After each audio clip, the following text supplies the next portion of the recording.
And so that was September 11th and 12th. Actually, it was the 11th was the tech and the 12th they did the law practice management. And I helped organize a dinner with some attorneys and vendors on the 10th, and we had a nice like reception that ended the tech summit on the 11th. So that was that one. And I then think our last interview was right before he left for there. So how did it okay, go? Who are the winners at the tech summit?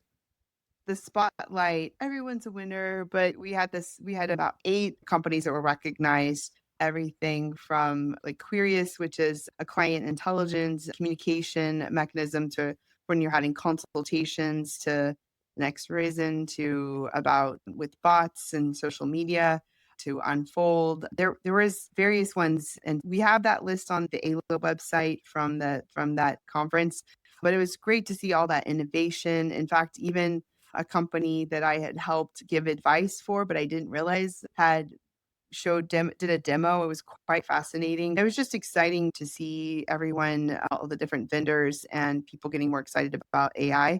So overall, it was great. And there was in the other tracks were like advanced employment, and there was also like advanced removal family. And then on the second day, there was the law practice management tracks. I still need to go watch everything. I didn't watch because I was you can only be in one place at one time. Still haven't mastered that exactly, but at least it was recorded. So if anybody wants to go back and see it, they can pay for it and watch. And But definitely great. this was before the calm before the storm, before the H-1B fine came in and our fee fine. So it Uh, was like a week before that. So people yes. are like, "La, look what Connie said he's going to drop it next week."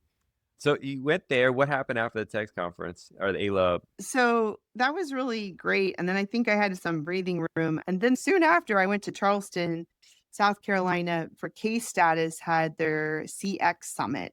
And it was their inaugural conference.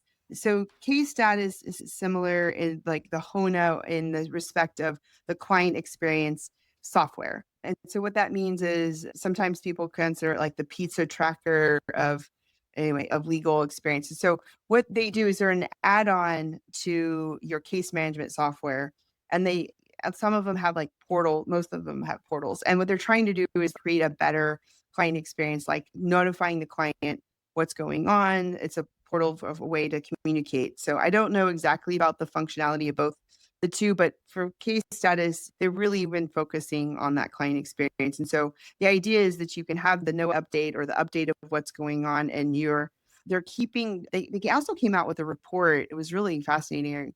Like a lot of the law firms are not keeping track of how long it takes for them to respond to communication. We say how long we will take, but how long Yeah. do but most firms are not tracking how long they're actually taking. And then they also said, I think it was like 7% of firms actually do the net promoter score request where they actually say, on a scale of 1 to 10, how likely would you recommend us? And but then a majority of Fortune like 500 or 100 companies do that. And the idea is that the happier the client is, the more likely they're going to recommend.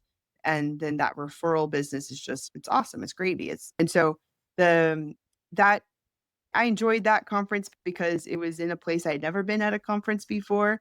I Yeah. got to hang out with Bob Ambrogi as well, and so that was fun. He was there covering the conference, and then also just some really inspirational speeches, and I just really liked the vibe that Key Status had of just really caring about the client experience. And it was also interesting, I have it here.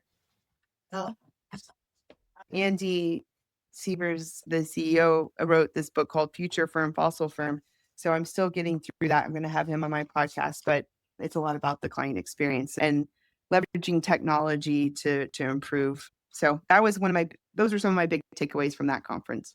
You know, that client response time is like my number one thing I worry about, and that's we make a big deal. My firm is so Really? small, and I get CC'd on Yeah. everything, so I manually will save something. If the next day it doesn't have a response to it, and it always does, so I haven't had to, but I crack down heavily. But as you grow, it's not going to be possible for one person to keep, unless you have a case manager that does it. But it's super. I'm glad they have an importance to that because it really is the client experience. That the number one complaint people have about their lawyers is that they don't respond to them or they don't respond in time. That's like the biggest issue with bar complaints. All that and drug abuse issues for lawyers. The lack of response is something that's like a pet peeve of mine too. I hate it when I go to doctors, it'll take them forever to give the lab results, or they have you wait in the room and you're like waiting for 2 hours, someone to come in. That stuff annoys the worst out of me. Like I'm like, my firm, we have to do that. But when it comes to the net score you talked about, like you're right that a lot of the big companies use that, and it probably is something going to it. But do people just take that seriously, or is it more annoying to people to get that? What are your thoughts on using that kind of score system? I don't think that a lot of firms have a mechanism that they're requesting that they're doing that survey. And I think they're not, I think a lot of firms are not collecting data of the response time. I don't think they're collecting like of the completion of time of their matters. And I think that's one thing. But then the other part is that I think they're not requesting like the net promoter score. And so they're just not, it's not built into the way we do things. And that, I think that's Yeah. what I love about what Keystas is trying to say. Why don't we do that? And why don't we change the way we look at things? And so one of their takeaways from that, you can just go to the 2025 legal client experience report, just like how Clio does the Clio legal trends. So they do this too. And they're saying that there's this the average law firm is falling short of the client expectations, not due to the lack of care, but because they're relying on outdated tools to fight, they say, modern battles. And that there's this perception gap between what attorneys say that their firm is caring, but the clients thinking that they're caring. And I think a combination of it is we're not keeping track of the certain data, but then we're also, I think clients don't know all the stuff we do behind the Yeah. scenes, and we're maybe doing a bad job communicating how much what we're doing.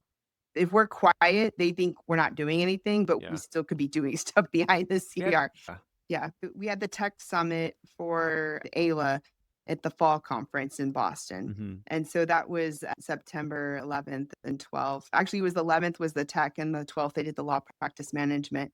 And I helped organize a dinner with some attorneys and vendors on the 10th, and we had a nice like reception that ended the tech summit on the 11th. So that was that one.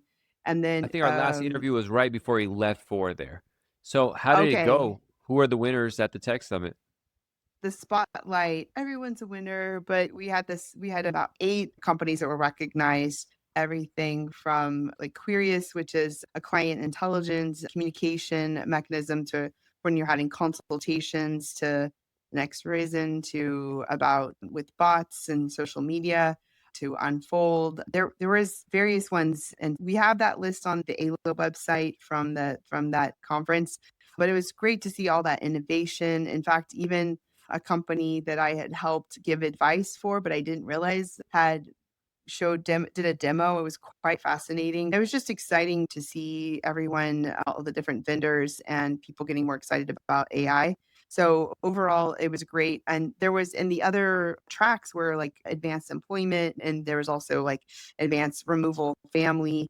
And then on the second day, there was the law practice management tracks. I still need to go watch everything. I didn't watch because I was you can only be in one place at one time. Still haven't mastered that exactly, but at least it was recorded. So if anybody wants to go back and see it, they can pay for it and watch. And But definitely great. this was before the calm before the storm, before the H-1B fine came in and our fee fine. So Uh, it was like a week before that. So yes. people are like, look what kind of insanity is going to drop in next week.